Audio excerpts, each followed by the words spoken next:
All right, welcome back. This is the Unnamed Cybersecurity Podcast. Bob, Carl, Matt. Yeah, everyone's in their usual locations today too. Yeah. Well, I am. I'm at home because I don't want to deal with traffic right now because construction here is stupid. But It's stupid everywhere. Yeah. Matt has a cup he wants to show us. Oh, we're showing my cup. Yeah. It's a QR code. I kind of hope you can't scan. So when you're talking to a bunch of people who deal with IT or cybersecurity, please don't scan that.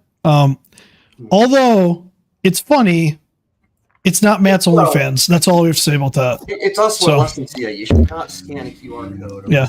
What it's gonna be. Well, which is funny because last week at the show, I had a QR code for people to scan so they could get we were sending a document to them, like an actual little mini risk assessment they could do. And it was funny because everybody walked up to me like, should I really scan this? I'm like, probably not, but yes, please scan it.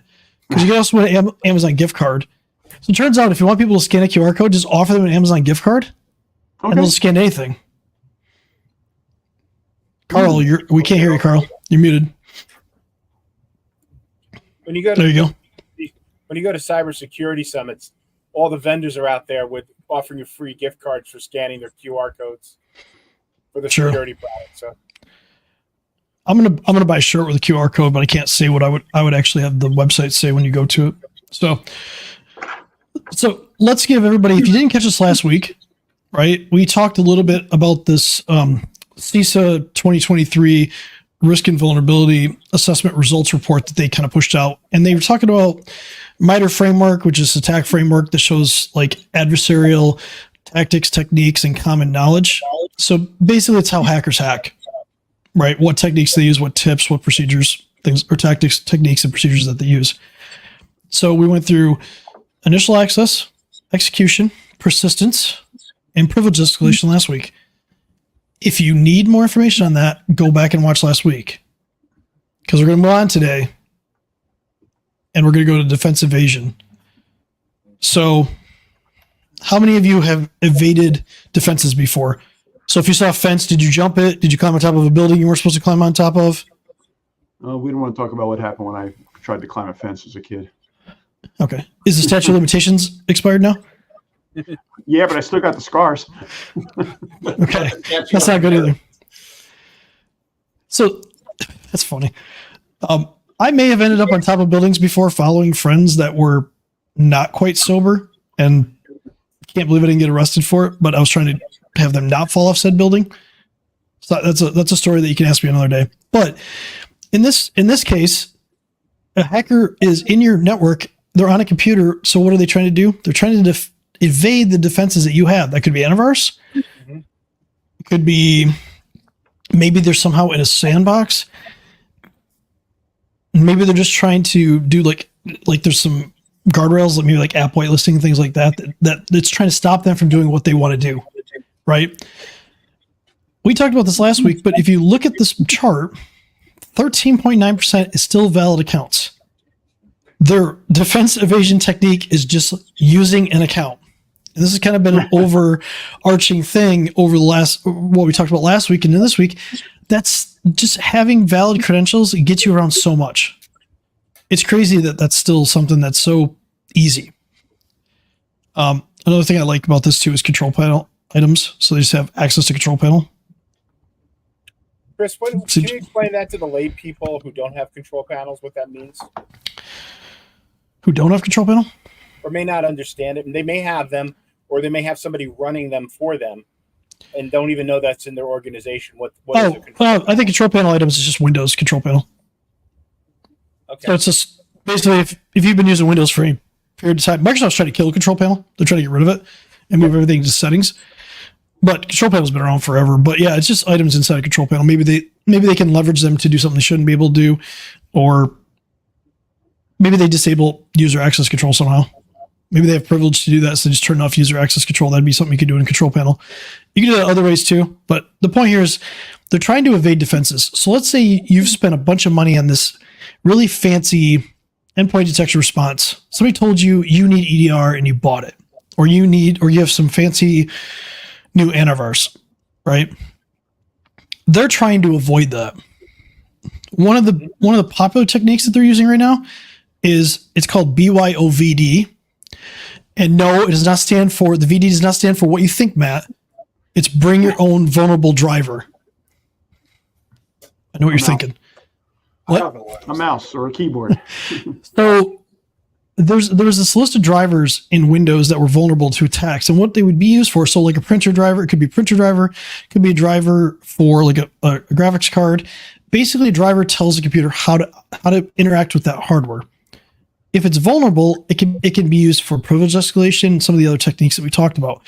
That's a really popular one. But if you get to that point, that fancy endpoint detection response, that antivirus that you have, it's really easy to disable when you have a BYOVD. So if they can bring a vulnerable driver to the table and use it, it's really easy to kill EDR and kill antivirus and make it so it doesn't work. And once that's dead, they can pretty much do whatever they want. So that's always been the biggest problem with drivers because the trust level has to be so high between the computer and, just like you said, Matt, a keyboard or something like that. And when that gets compromised, it's kind of game over. Yeah, especially if it's kernel driver, right? Because then you have kernel access, which is kernel access. We discussed that a couple months ago for a certain company. But rhymes with CrowdStrike. Anyway, if you get to the kernel, you can think of it as the brains of the operating system, or maybe the heart, or however you want to determine that. If you can get to that, you can access pretty much whatever you want. So that's what they're really going to do. That's like a technique that they can bring to the table where they can kind of get around things. So if we want to move on, let's move on to the next one, because this is kind of important. And we're going to go to credential access.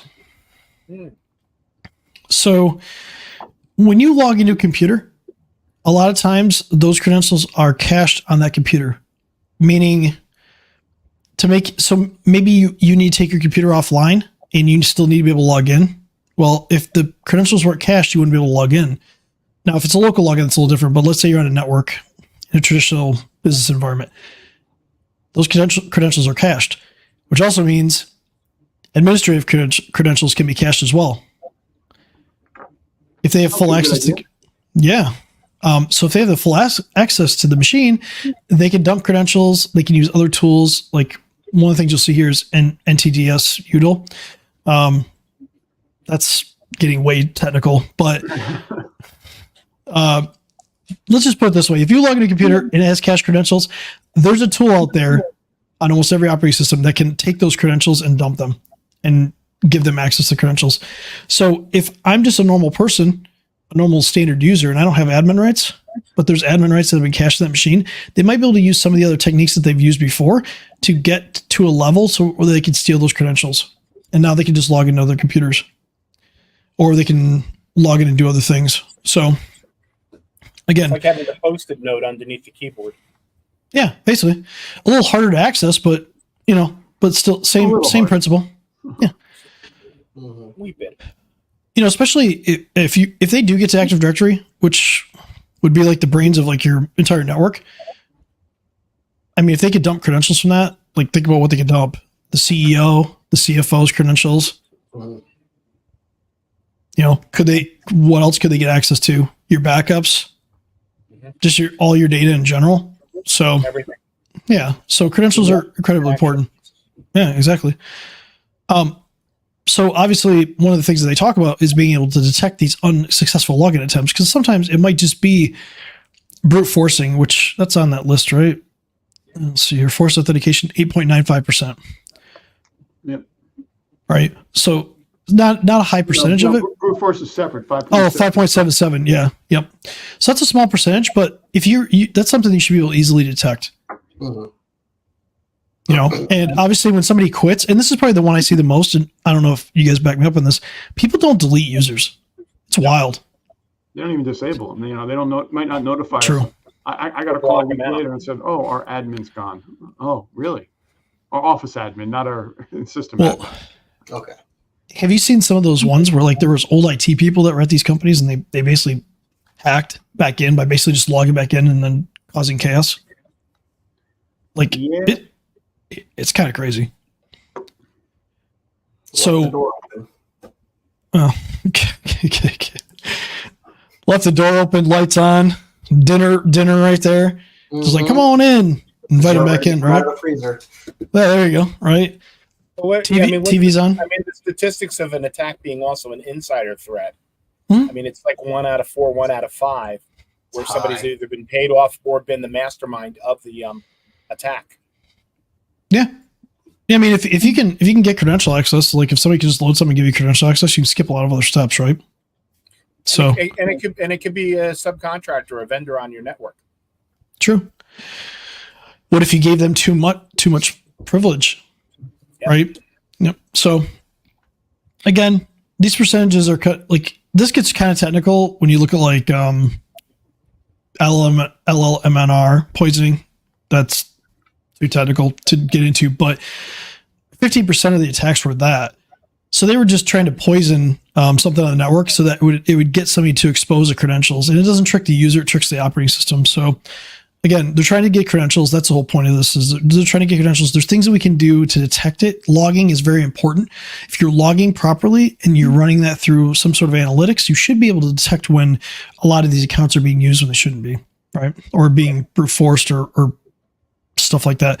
Again, and it's also important, just a simple tip, it's free. Disable and delete user accounts that don't need to be there anymore. Yep. And take a look, Chris, take a look at 12.55%. Credentials in files. How many people are storing? How many people Passwords.txt. Passwords.txt. Let's go. Passwords.txt. Yeah, it's a spreadsheet if it's an accountant. I talked to somebody 2 weeks ago, and she's like, "Oh yeah, we store them in the recipe folder." Yeah, yeah. I mean, I guess it is an ingredient to being pwned. Pwned? Is that Yeah, don't do that. Just don't do that. Yeah, she decided that was. She agreed that wasn't a good practice. I'm sorry, Bob. No, I just saying she agreed that that wasn't necessarily a great practice of hers. Personally, my favorite password storage. A nice password manager now, or something to assist with the pain. I use Pastebin for mine, so. I like the recipes. You just take one user, add a dash of password, and then you end up just with warm an it up entire bowl hacked. Yeah, got a whole hack. All right, let's go on to next one. Yep. How do we find these, Chris? Discovery. Oh, this is a good one. What's funny about Discovery is this is exactly what we're trying to do when we first meet you. Yep. We're doing, I mean, in a good way, right? Like we're trying to figure out like where are you at, like cyber maturity wise, and like when we do a risk assessment or we do something else, like, and when I say we, I mean all four of us and collectively in the industry, people have always done discoveries, right? They could do technical ones where they're just trying to see like, you know, how many computers do you have? What firewall do you use? What backups are you doing? Stuff like that. We're looking a little bit more towards risk. But they're doing the same thing, right? They're trying to see, okay, I got access to the computer. What else can I see? Right? What other systems can I see? What networks can I see? What firmware does this computer have? What open ports are there that I can maybe leverage for certain things? So this is interesting because, I mean, what's the biggest one here? That's not other account discovery. Okay, right. Password. I like the password policy discovery. They're just trying to see what the password policy is. So if they know that you don't have a password policy in your network, they automatically can assume that people are using really shitty passwords that are probably really short. Or they're saving them on saving them on the browsers like Chrome and Edge. Yeah. And they think they're secure and they're not. Yeah, so it's a really good technique to use. Like they can just look at the policy, which is kind of funny actually. Network share discovery, again, they're trying to see what network shares do you have, what do you have access to. So if they've got access to a machine, what can you see? Depends on obviously who the person is, but maybe they can see everything they need to see. Domain trust discovery, that's probably more important in like a big company. But the idea here is network segmentation is so big. Like if you have a bunch of networks, let's say you have a printer and you have some cameras. Those can easily be put on a network that isn't where your computers are. You can still access them from the network where the computers are, but they can't access your computer network. Your servers could be on a different network. So maybe you're limiting what can actually access your servers. Maybe you're putting other restraints in there that only certain things can access it. So network segmentation is really important. Log collection is going to be huge here because a lot of these discovery tools can be, they fit a pattern and you can kind of detect them that they're happening, and it kind of sets an alarm off that says, hey, this is kind of weird. Maybe we should check this out. So Chris, you're talking about log detection here. Okay, so I got logs. What do I do with? What should people be doing with them? And how it's taking the log files and shoving them over in a Word doc somewhere isn't going to be useful. No, I mean you gotta run them through. Like we use SIM. Yep. You don't have to necessarily use SIM. Sometimes you can use just like a managed detection response company, and they'll pull small logs. They may not store them for long, but they'll pull them just to kind of get like the telemetry, so just kind of see what's going on. So if they see certain things happening on a machine, like maybe some of these are just, let's say there's some tools, a collection of tools that are built into Windows that people start using in a particular order, that can look like an attack. So what it can do is flag them and say, hey, look, maybe this machine should be looked at because this looks like somebody's actually trying to do like discovery on a network. But one thing everybody needs to understand out there is the fact that throwing them into a log analysis tool can find trends. It can also, like if it sees the same if the log the analyzer sees the same thing on multiple machines happening over the course of a day, well, maybe there's something going on that needs to be investigated versus seeing it one off. It's like, oh, okay, it just happened. Maybe sharing and accounting shouldn't be trying to scan the network to figure out where things are. That too. 20 times an hour. Yeah. Why is somebody running an IP scanner from the quality machine in the back of our manufacturing firm? It's a good question to ask. You mean that machine sitting in the corner that no one knows what it does? And Chris, going back to your network segmentation, I mean, when you think about the CDK attack, where everybody, all these car dealerships got shut down, and the big reason was everybody was basically on a big wide network where there was. So when the bad guys got in, they were able to hit 15,000 car dealerships because there was no segmentation throughout that whole network. Perfect storm. I don't have much to add to that. That's why they cut cords, right? That's why a lot of the bigger dealers cut cords with CDK right when it happened. Yeah. Unfortunately. It's a shame. And let's go on to the last one for today. So now that you've discovered everything in the network, so maybe you have credentials, maybe you've avoided the defenses, and now you've discovered a lot of stuff in the network. Now what are you trying to do? Now comes the fun part. Now you're trying to move lateral. And what does that mean? You're just trying to hop between machines. As simple as it can be. You're trying to maybe get to servers from a desktop. You're trying to get to admin shares. You're trying to remote desktop into things. Maybe you're trying to pass a hash. Okay, so the top two ones are pass a hash and pass the ticket. Pass a hash is going to be trying to pass a password hash. Pass a ticket is going to be a Kerberos ticket. So it's kind of it's an authentication ticket, but it's a little more specific than just a blank password.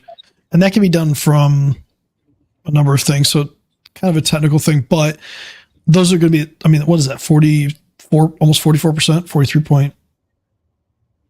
43.79%.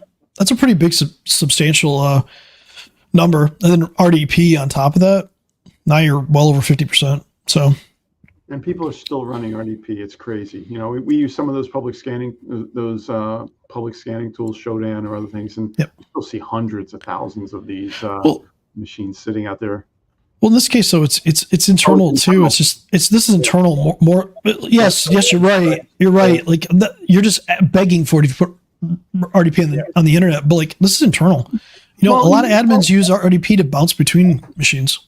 True, but there's other ways, more secure ways they can be doing it. If they don't, really don't need it, why don't we just, use another tool? Yeah. So for those of you who don't know what RDP stands for, that's Remote Desktop Protocol. Yep.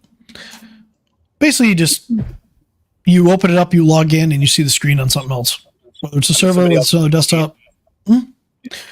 So this is kind of where their fun begins, because they've already discovered what's on the network and they're trying to get to the things that they need to get to.